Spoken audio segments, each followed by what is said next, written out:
Hello. Welcome to a reading from the Bible of Judges, chapter 8. Now the Ephraimites asked Gideon, "Why have you treated us like this? Why didn't you call us when you went to fight Midian?" And they challenged him vigorously. But he answered them, "What have I accomplished compared to you? Aren't the gleanings of Ephraim's grapes better than the full grape harvest of Abiezr? God gave Oreb and Zeeb, the Midianite leaders, into your hands. What was I able to do compared to you?" At this, the resentment against him subsided. Gideon and his 300 men, exhausted, yet keeping up the pursuit, came to the Jordan and crossed it. He said to the men of Succoth, "Give my troops some bread. They are worn out, and I am still pursuing Zebah and Zalmunna, the kings of Midian." But the officials of Succoth said, "Do you already have the hands of Zebah and Zalmunna in your possession? Why should we give bread to your troops?" Then Gideon replied, "Just for that, when the Lord has given Zebah and Zalmunna into my hand, I will tear your flesh with desert thorns and briars." From there he went up to Peniel and made the same request of them, but they answered as the men of Succoth had. So he said to the men of Peniel, "When I return in triumph, I will tear down this tower." Now Zebah and Zalmunna were in Karkor with a force of about 15,000 men, all that were left of the armies of the eastern peoples. 120,000 swordsmen had fallen. Gideon went up by the route of the nomads east of Nobah and Jogbehah and attacked the unsuspecting army. Zebah and Zalmunna, the two kings of Midian, fled, but he pursued them and captured them, routing their entire army.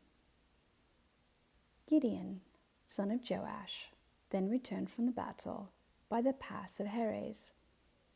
He caught a young man of Succoth and questioned him, and the young man wrote down for him the names of the 77 officials of Succoth, the elders of the town. Then Gideon came and said to the men of Succoth, "Here are Zebah and Zalmunna, about whom you taunted me by saying, 'Do you already have the hands of Zebah and Zalmunna in your possession? Why should we give bread to your exhausted men?'" He took the elders of the town and taught the men of Succoth a lesson by punishing them with desert thorns and briars. He also pulled down the tower of Peniel and killed the men of the town. Then he asked Zebah and Zalmunna, "What kind of men did you kill at Tabor?" "Men like you," they answered, each one with the bearing of a prince. Gideon replied, "Those were my brothers, the sons of my own mother. As surely as the Lord lives, if you had spared their lives, I would not kill you." Turning to Jether, his oldest son, he said, "Kill them." But Jether did not draw his sword, because he was only a boy and was afraid. Zebah and Zalmunna said, "Come, do it yourself. As is the man, so is his strength." So Gideon stepped forward and killed them, and took the ornaments off their camels' necks. The Israelites said to Gideon, "Rule over us, you, your son, and your grandson, because you have saved us from the hand of Midian." But Gideon told them, "I will not rule over you, nor will my son rule over you. The Lord will rule over you." And he said, "I do have one request, that each of you give me an earring from your share of the plunder." It was the custom of the Ishmaelites to wear gold earrings. They answered, will be glad to give them. So they spread out a garment, and each of them threw a ring from his plunder onto it. The weight of the gold rings he asked for came to 1,700 shekels, not counting the ornaments, the pendants, and the purple garments worn by the kings of Midian, or the chains that were on their camels' necks. Gideon made the gold into an ephod, which he placed in Ophrah, his town. All Israel prostituted themselves by worshipping it there, and it became a snare to Gideon and his family. Thus, Midian was subdued before the Israelites and did not raise its head again. During Gideon's lifetime, the land had peace 40 years. Jerubbaal, son of Joash, went back home to live. He had 70 sons of his own, for he had many wives.